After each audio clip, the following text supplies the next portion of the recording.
નમસ્કાર વિદ્યાર્થી મિત્રો, સપ્તર્ષિ સંકુલ પરિવાર વતી હું આપનું હાર્દિક સ્વાગત કરું છું. આપણે ચેપ્ટર 1 ભારતનો વારસો વિશે સમજૂતી મેળવીએ. હવે જો વારસો એટલે શું, તો આપણા ભારત ભૂમિની અંદર વિશ્વમાં ભારત દેશને અનેક સમૃદ્ધ અને વિવિધતાસભર વારસો આપણને મળ્યો છે. હવે સામાન્ય રીતે આપણે જોઈએ તો વારસો એટલે આપણને પૂર્વજો તરફથી કે પૂર્વજો વતી જે કંઈક વારસામાં મળ્યું છે, કે કોઈ પણ સંપત્તિ હોય કે પછી આપણા સંસ્કાર હોય કે આપણને જે કંઈક પૂર્વજો આપે છે એને આપણે વારસો કહીએ છીએ. હવે આપણે આ ચેપ્ટરની અંદર વારસાના 2 પ્રકારો વિશે પણ ચર્ચા કરવાના છીએ. એમાં સાંસ્કૃતિક વારસો એટલે શું અને પ્રાકૃતિક વારસો એટલે શું, એના વિશે આપણે સમજૂતી મેળવીશું. તો સાંસ્કૃતિક વારસો અને પ્રાકૃતિક વારસો એ વારસાના 2 પ્રકારો છે અને એના વિશે આપણે વિગતે ચર્ચા કરીશું. તો આપણે સૌ પ્રથમ પ્રસ્તાવના જોઈએ કે આપણા ભારત દેશનો વારસો એ શું છે. એમાં પહેલું જુઓ, આપણો ભારત દેશ એ પ્રાચીન સંસ્કૃતિ ધરાવતો દેશ છે. હવે જો આપણે જાણીએ છીએ કે આપણા ભારત દેશમાં જેટલી સંસ્કૃતિ ધરાવનાર કે સભ્યતા ધરાવનાર લોકો છે એવા કોઈ દેશમાં નથી. આપણા ભારત દેશની સંસ્કૃતિ વિવિધતાવાળી છે. શા માટે? કારણ કે આપણે જાણીએ છીએ કે આપણા ભારત દેશમાં અનેક ધર્મ પાળતા લોકો વસે છે, જેમાં હિન્દુ, મુસ્લિમ, શીખ, ઈસાઈ, પારસી, જૈન વગેરે અનેક ધર્મ પાળતા લોકો વસે છે. અને એ અલગ અલગ ધર્મના લોકોનો પહેરવેશ અલગ છે. પછી એ ધર્મના લોકો અલગ અલગ વિસ્તારમાં રહે છે તો એની ભાષા અલગ છે. અને આ રીતે અલગતા ધરાવનાર આપણો ભારત દેશ છે. તો આપણા ભારત દેશના પ્રાચીન ગ્રંથ છે, આપણો ભારત દેશનો પ્રાચીન ગ્રંથ છે વિષ્ણુ પુરાણ. અને એ વિષ્ણુ પુરાણમાં આપણા ભારત વિશે શું વર્ણવવામાં આવ્યું છે, એમાં 2 પંક્તિ છે. એમાં જુઓ, ઉત્તર યત્સ સમુદ્રસ્ય. જો ઉત્તર યત્સ સમુદ્રસ્ય, ઉત્તર એટલે ઉત્તર અને યત્સ સમુદ્રસ્ય એટલે કે સમુદ્રની, કે સમુદ્રની ઉત્તરે. ઉત્તર યત્સ સમુદ્રસ્ય એટલે કે સમુદ્રની ઉત્તરે હિમાદ્રેશ્ચેવ દક્ષિણમ. દક્ષિણ એટલે દક્ષિણ અને હિમાદ્રેશ્ચેવ એટલે હિમાલયની, હિમાલયની દક્ષિણે. સમુદ્રની ઉત્તરે હિમાલયની દક્ષિણે.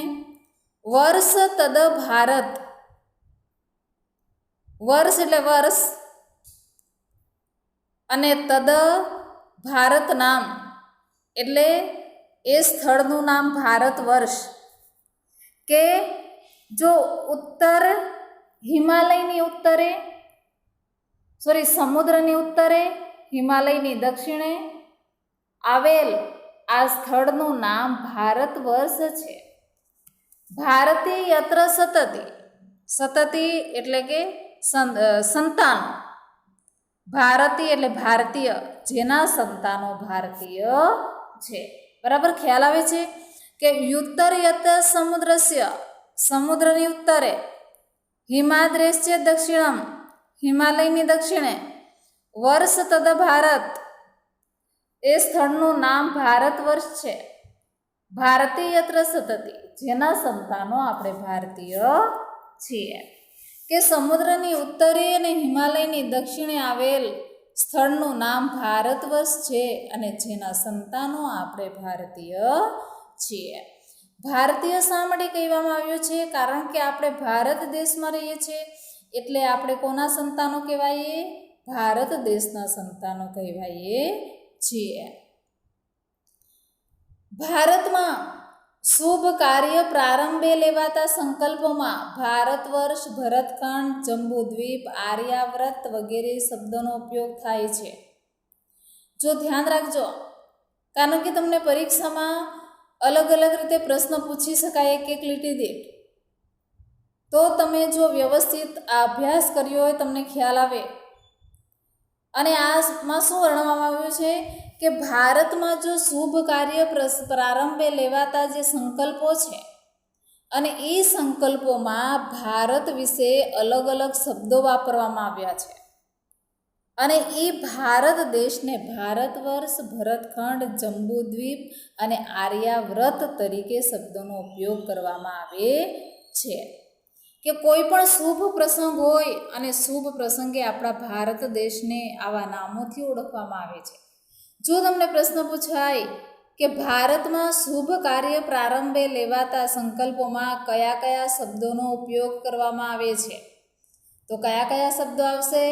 ભારત વર્ષ, ભરતખંડ, જંબુદ્વીપ અને આર્યાવ્રત એટલા શબ્દોનો ઉપયોગ કરવામાં આવે છે. પૂર્વ, પશ્ચિમ, દક્ષિણ એ ત્રણેય દિશાઓમાં સમુદ્ર અને ઉત્તર દિશામાં હિમાલયની ગિરિમાળા એવી કુદરતી સીમાઓ ધરાવતો આપણો ભારત દેશ છે. કે જો આપણે ધોરણ 9માં પણ શીખી ગયા છે, આપણા ભારત દેશની પૂર્વે બંગાળાની ખાડી, પશ્ચિમે અરબ સાગર, ઉત્તરે હિમાલય પર્વત અને દક્ષિણે હિન્દ મહાસાગર આવેલો છે. એટલે ત્રણેય દિશાઓથી આપણો ભારત દેશ સમુદ્રથી ઘેરાયેલો દેશ છે. ફક્ત ઉત્તર દિશાની અંદર જ હિમાલયની પર્વતમાળા આવેલી છે, જ્યારે પૂર્વે બંગાળાની ખાડી, પશ્ચિમે અરબ સાગર અને દક્ષિણે હિન્દ મહાસાગર આવેલો છે. એટલે ત્રણેય દિશાઓમાં સમુદ્રથી ઘેરાયેલો આપણો ભારત દેશ છે. અને એવી કુદરતી સીમાઓ ધરાવતો હોય તો આપણો કયો દેશ છે? ભારત દેશ છે. અને ભારત દેશના આપણે સંતાનો છીએ તો આપણને ગર્વ થવો જોઈએ કે આપણો જન્મ ભારત દેશમાં થયો છે. આપણા દેશની સમૃદ્ધિથી આકર્ષાઈને અનેક વિદેશી પ્રજાઓ વ્યાપાર કરવા માટે આવી આપણા ભારત દેશમાં સ્થાયી થઈ અને આપણા ભારતીય સંસ્કૃતિના મહાધનમાં ભળી ગઈ. એટલે શું? આપણે જાણીએ છીએ કે આપણો ભારત દેશ પહેલાં ખૂબ જ સમૃદ્ધ દેશ ગણાતો હતો અને આપણા ભારત દેશની સમૃદ્ધિ પણ એટલી જ હતી. અને એ સમૃદ્ધિથી આકર્ષાઈને અનેક વિદેશી પ્રજાઓ આપણા ભારત દેશમાં શાસન કરવા આવી, સ્થાયી થઈ અને આપણા ભારતીય સંસ્કૃતિના વાતાવરણમાં ભળી ગઈ. આપણા ભારતીય સંસ્કૃતિ પ્રમાણે આજે અનેક પ્રજાઓ છે એ પ્રજાઓ પણ રહેવા લાગી. આ આદાન પ્રદાનની પરસ્પર પ્રક્રિયા દ્વારા દેશમાં અનેક પરિવર્તનો આપણને જોવા મળ્યા છે અને એમાં એક પેઢીમાંથી બીજી પેઢીમાં આપણા વારસાનું હસ્તાંતરણ થયું અને એનો સાતત્યપૂર્ણ આપણા ભારત દેશમાં વિકાસ થયો. તો આ રીતે આપણા ભારત દેશનું નામ કઈ રીતે પડ્યું, કયા કયા શબ્દોનો ઉલ્લેખ કરવામાં આવ્યો છે એના વિશે આપણે જોયું. હવે આપણે જોઈશું આપણા ભારતનું સ્થાન અને વિસ્તાર. કે જો આપણા ભારત દેશનું સ્થાન અને વિસ્તાર બરાબર એના વિશે આપણે ધોરણ 9માં વિગતવાર અભ્યાસ કરી ગયા છે. હવે આપણો આ જે પ્રાચીન ભારત દેશ છે અને એ ભારત દેશ ખૂબ જ વિશાળ છે અને આ ભારત દેશ વિસ્તારની દ્રષ્ટિએ જોઈએ તો વિશ્વમાં 7મા ક્રમ ધરાવે છે આપણો ભારત દેશ. અને જનસંખ્યાની દ્રષ્ટિએ એટલે કે વસ્તીની દ્રષ્ટિએ જોઈએ તો બીજું સ્થાન આપણો ભારત દેશ ધરાવે છે. કે જો આ પણ તમને પ્રશ્ન પૂછાય કે ભારત વિસ્તારની દ્રષ્ટિએ વિશ્વમાં કયું સ્થાન ધરાવે છે, કયું આવશે? 7મું સ્થાન. અને જનસંખ્યા એટલે કે વસ્તીની દ્રષ્ટિએ ભારત કયું સ્થાન ધરાવે છે? તો કયું આવશે? બીજું. એટલે આ રીતે ભારત દેશનું સ્થાન રહેલું છે. હવે આપણે આગળ જોઈએ કે વૈવિધ્યસભર વારસો આપણો.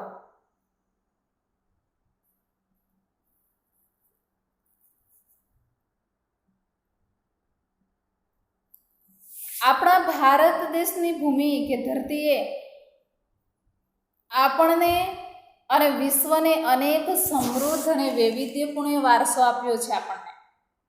કારણ કે જો આપણે જાણીએ છીએ કે અત્યારે જો જૂના પુરાણા જે મંદિરો છે, બરાબર, આપણે જોઈએ કે અજંતા ઇલોરાની જે ગુફાઓ છે, મંદિરો છે, અને એ શું છે? આપણા માટે વારસો જ છે.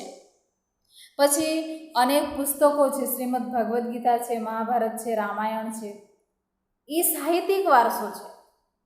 અને એ વારસો આપણને મળ્યો છે, એ વિવિધતાવાળો વારસો રહેલો છે. પછી આપણે જાણીએ છીએ કે અનેક પર્વતો આવેલા છે આપણા ભારત દેશમાં, અનેક નદીઓ આવેલી છે, બરાબર. એ પણ આપણા માટે શું કહેવાય છે? વારસો જ કહેવાય છે. આપણી ભારતીય જે સંસ્કૃતિ છે એ સંસ્કૃતિ હંમેશા શાંતિપ્રિય અને વેપારી જ રહી છે. આપણા ભારતની સંસ્કૃતિમાંથી સત, ચિત્ત અને આનંદનો આપણને અનુભવ થાય છે કે આપણા ભારત દેશની જે સંસ્કૃતિ છે એ સંસ્કૃતિમાંથી આપણને સત, ચિત્ત અને આનંદનો અનુભવ થતો જોવા મળે છે.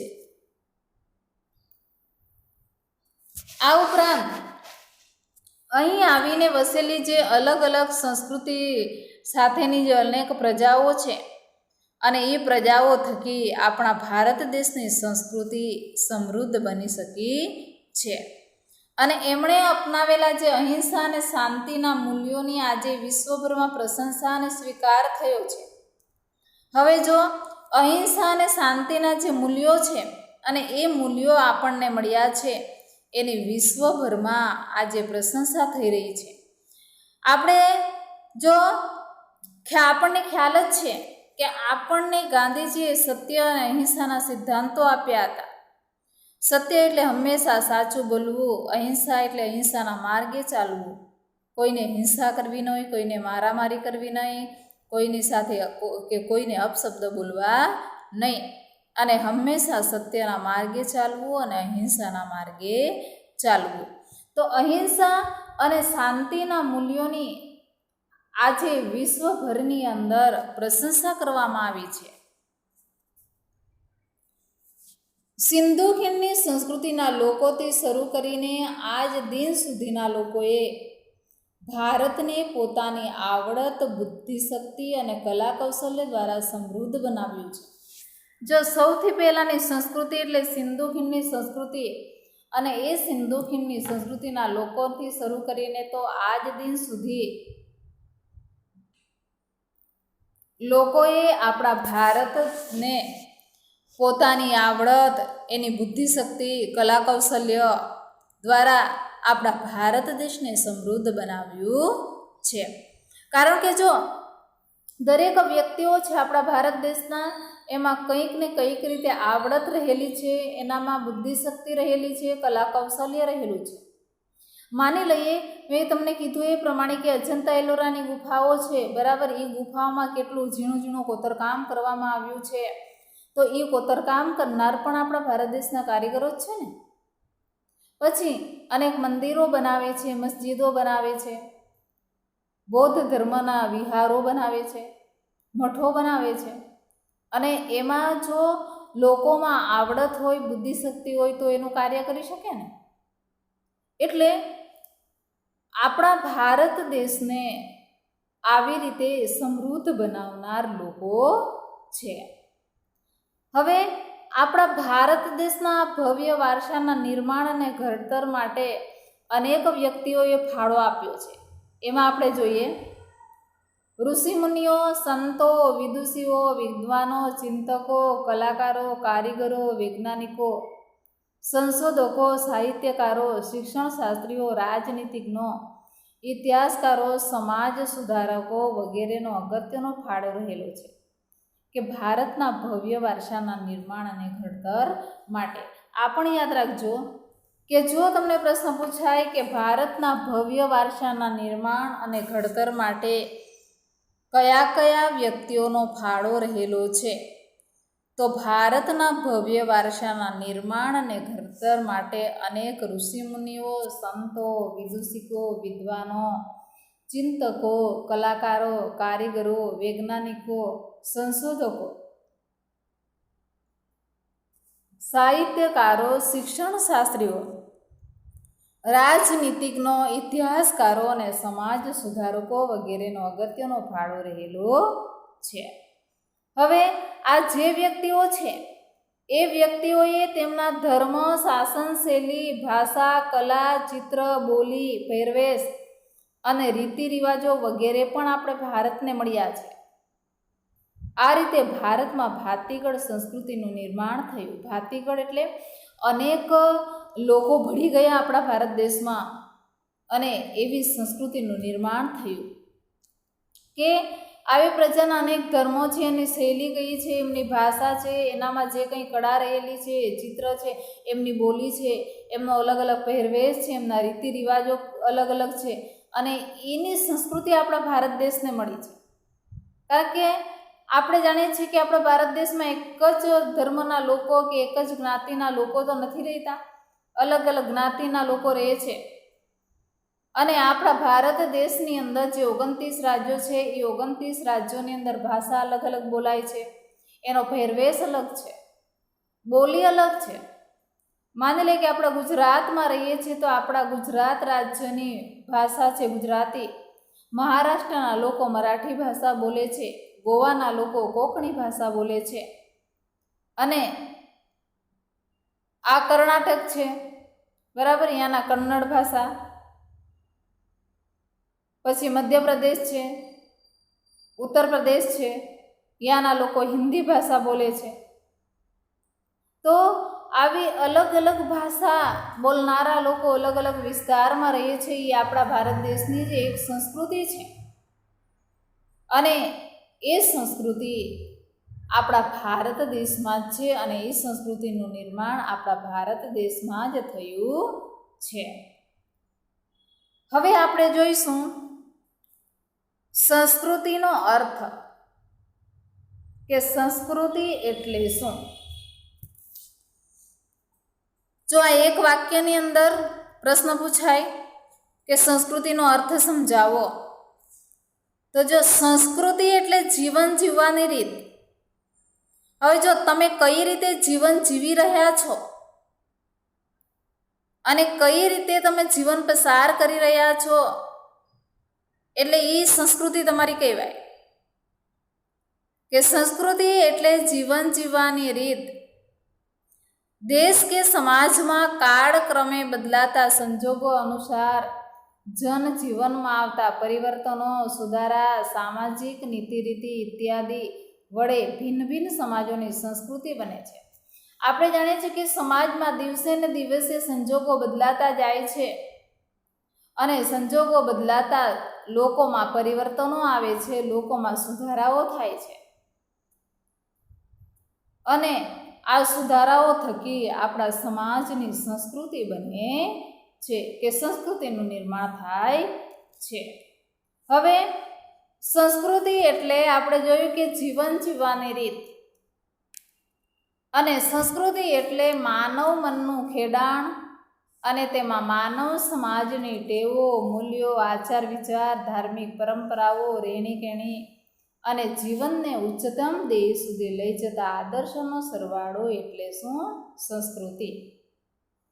જો સંસ્કૃતિનો અર્થ પૂછાય તમારે આ રીતે લખવાનું કે સંસ્કૃતિ એટલે જીવન જીવવાની રીત, સંસ્કૃતિ એટલે માનવ મનનું ખેડાણ અને તેમાં માનવ સમાજની ટેવો, મૂલ્યો, આચાર વિચારો, ધાર્મિક પરંપરાઓ, રહેણીકહેણી અને જીવનને ઉચ્ચતમ ધ્યેય સુધી લઈ જતા આદર્શોનો સરવાળો એટલે સંસ્કૃતિ. કે આપણે બીજા લીટીમાં શું જોઈ રહ્યા છીએ કે સંસ્કૃતિ એટલે માનવ મનનું ખેડાણ. માનવ મનનું ખેડાણ એટલે મનુષ્યના મનની અંદર કે જે અલગ વિચારો આવે છે અને એમાં માનવ સમાજની ટેવો કેવી છે, મૂલ્યો કેવા છે, એના આચાર વિચારો, લોકો સાથે પરસ્પર વ્યવહાર કેવો છે, એમની ધાર્મિક પરંપરાઓ કેવી છે, રહેણીકેણી કેવી છે, અને રહેણીકેણી અને જીવન છે એ જીવનને ઉચ્ચતમ ધ્યેય, એમણે જે નક્કી કર્યું છે લક્ષ્ય કે ધ્યેય સુધી લઈ જતા તમામે તમામ આદર્શોનો સરવાળો એટલે શું? સંસ્કૃતિ. ફરીથી જોઈ લો કે સંસ્કૃતિ એટલે શું? જીવન જીવવાની રીત. અને સંસ્કૃતિ એટલે માનવ સમાજની ટેવો, મૂલ્યો, આચાર વિચાર, ધાર્મિક પરંપરાઓ, રહેણીકેણી અને જીવનને ઉચ્ચતમ ધ્યેય સુધી લઈ જતા આદર્શોનો સરવાળો એટલે શું? સંસ્કૃતિ. તો વિદ્યાર્થી મિત્રો, આપણે આ ભાગની અંદર સંસ્કૃતિનો અર્થ સુધી આપણે ચર્ચા કરી. હવે પછી આપણે બીજા ભાગની અંદર આ ચેપ્ટર 1ની ચર્ચા કરીશું.